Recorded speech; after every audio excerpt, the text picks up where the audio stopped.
గురుగారు యూట్యూబ్లో వీడియోస్ చూసిన తర్వాత నాకు కూడా అర్థమైపోయింది యూట్యూబ్ ఈ రత్నాల గురించి. నాకు కూడా కొంచెం విద్యలో అనుభవం ఉంది కాబట్టి ఒక రోజు వద్దాం అనుకుంటే నాకు కొంచెం ఇబ్బంది ఉండి రాలేకపోయినా.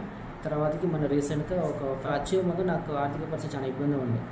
ఫైనాన్సింగ్గా అన్నీ కూడా ఎక్కడికెక్కడ ఆగిపోయి ఉన్నాయి, రాలేకపోయినా.